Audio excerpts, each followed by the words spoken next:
ఈరోజు మనం ఈ కార్యక్రమాలు తీసుకున్నాం. మన నాయకుడు రాహుల్ గాంధీ గారు కన్యాకుమారి నుంచి కశ్మీర్ వరకు 150 కిలోమీటర్లు 150 రోజులు 4000 కిలోమీటర్లు మండు టెండలో మంచు కొండలో నడుచుకుంటూ పేదవాళ్ళ యొక్క సమస్యల్ని తెలుసుకుంటూ ఆడబిడ్డల యొక్క ఇబ్బందులను వారు తెలుసుకుంటూ ఈరోజు ఈ దేశంలో ఉండే యువతకు ఒక ఆదర్శంగా ఉండేటట్టు ఇవాళ మనకు నాయకత్వం అందించండు. మరి ఈ సందర్భంగా ఎన్నికలు జరుగుతున్నాయి.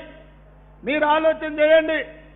నరేంద్ర మోడీ గారు ఈ దేశానికి 2 సార్లు ప్రధానమంత్రిగా ఉన్నారు.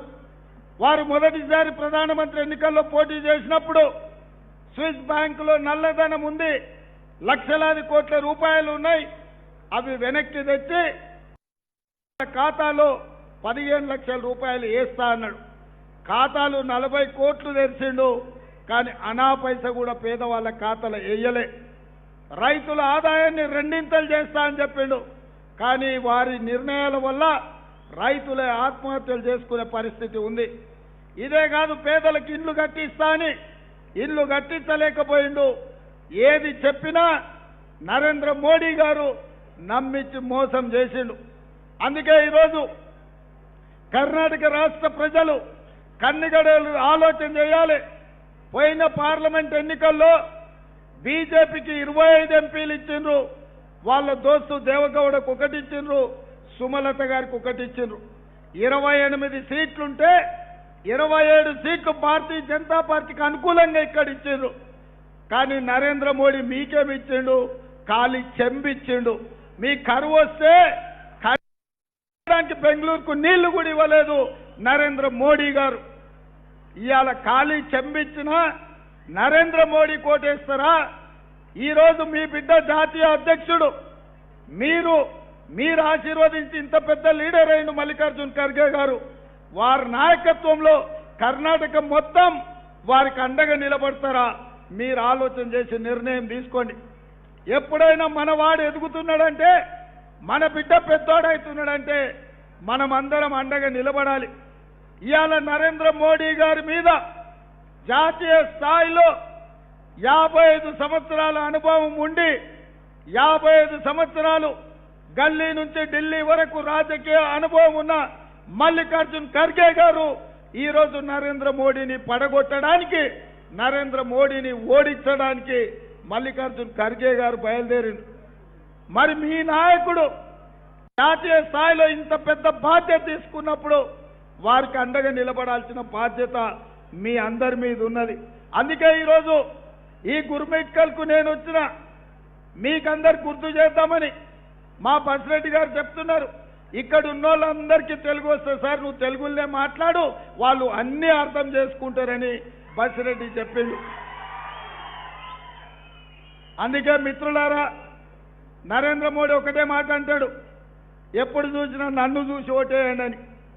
నరేంద్ర మోడీని చూసి ఇక్కడుండే మీ చేతగాని ఎంపీలకు ఓటేస్తే 26 ఎంపీలు అయితే నరేంద్ర మోడీ మీకు ఇచ్చిన క్యాబినెట్ మంత్రి పదవి ఒక్కటే. అంటే మిగతా వాళ్ళందరూ చేతగాని వల్ల కర్ణాటక నుంచి బీజేపీ ఎంపీలని నేను అడుగుతున్నా. అందుకే మీకు అందరికీ తెలుసు, పెళ్లి పెద్దను చూసి పిల్లని ఇస్తే రేపు పిల్లగాడు సంసారం చేయకపోతే వన్న అడుగుతామయ్యా. నరేంద్ర మోడీ పెళ్లి పెద్ద లాంటోడు, కానీ పెళ్లి పెద్ద కాదు కదా, సంసారం చేయాల్సింది పెళ్లి పిల్లగాడు సమర్థుడో కాదో ఆలోచన చేసి పిల్లనియాలి. ఇవాళ మీకు ఎంపీగా నిలబడ్డాయన ఎవరు సమర్థుడు, ఎవరు మీ సమస్యల్ని పరిష్కరిస్తాడు, ఎవరు మీ తరఫున కొట్లాడతారు? ఇవాళ ఈ పార్లమెంటులో కాంగ్రెస్ అభ్యర్థిని గెలిపిస్తే ఒక్కరికి ఓటేస్తే 3 మీకోసం పనిచేస్తారు. 1 మీ ఎంపీ గారు, 2 ప్రియాంక్ ఖర్గే మంత్రిగా మీ ప్రాంతానికి సేవలు చేస్తాడు, 3 మల్లికార్జున్ ఖర్గే గారు రాజ్యసభలో ప్రధాన ప్రతిపక్ష నాయకుడిగా, కాంగ్రెస్ పార్టీ అధ్యక్షుడిగా, రేపు కేంద్రంలో ఇండియా కూటమి ఏర్పాటు ప్రభుత్వంలో వారు అత్యంత కీలకమైన బాధ్యతను నెరవేరుస్తారు. ఒక్క ఓటేస్తే మీకు 3 సేవ చేయడానికి నాయకులు వస్తారు. బీజేపీ వాళ్ళకి వేస్తే 10 ఏళ్ళు మీరు చూస్తున్నారు. బీజేపీ నరేంద్ర మోడీ కేంద్రంలో అధికారంలో ఉన్నాడు, కానీ కర్ణాటకకు ఏమి సాయం చేయలే. కనీసం కరువు వస్తే కూడా మీ ప్రాంతాన్ని ఆదుకోలేదు. మీ పిసిసి అధ్యక్షుడు శివకుమార్ గారు, మీ ముఖ్యమంత్రి సిద్ధరామయ్య కర్ణాటకకు నిధుల కోసం సుప్రీంకోర్టులో కేసు వచ్చింది. అందుకే నేను బీజేపీ నాయకులను అడుగుతున్నా, మిమ్మల్ని ఎంపీలుగా గెలిపిస్తే మీ కర్ణాటకకు చెల్లి గవ్వ తీసుకురాలేదు, ఖాళీ చెంబు తీసుకొచ్చి ఇచ్చిర్రు.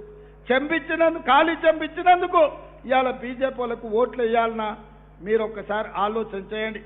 అందుకే మిత్రులారా, ఈ పార్లమెంటులో కాంగ్రెస్ పార్టీ అభ్యర్థిని అత్యధిక మెజార్టీతో గెలిపించండి. పక్క రాష్ట్ర ముఖ్యమంత్రిగా ఈ బార్డర్ దాటితేనే తెలంగాణ నేనే ముఖ్యమంత్రిగా ఉంటా, మీరు అవసరానికి వచ్చిన మీకు సహాయం అందించడానికి కాంగ్రెస్ ప్రభుత్వం అక్కడ ఉన్నది. మీరు ఎప్పుడొచ్చినా మహబూబ్నగర్ కానీ, కొడంగల్ కానీ, తాండూరు కానీ, మక్తల్ కానీ, నారాయణపేట కానీ, గద్వాల్ కానీ, రాయచూరు, అలంపూర పక్కల నుంచి ఎక్కడ ఏ సమస్య మీద వచ్చినా మా ప్రభుత్వం మీకు అండగా నిలబడుతుంది. ఇవాళ కర్ణాటకలో కాంగ్రెస్ ప్రభుత్వమే ఉంది, తెలంగాణలో కూడా కాంగ్రెస్ ప్రభుత్వమే ఉంది. ఇక్కడ రైతులకు అండగా నిలబడాలన్నా, ఇక్కడ మైనారిటీలను ఆదుకోవాలన్నా, ఇక్కడ ప్రజలకు సహాయం చేయాలన్నా 2 రాష్ట్రాలల్లో కాంగ్రెస్ ప్రభుత్వమే ఉన్నది. మీరు కాంగ్రెస్కి అండగా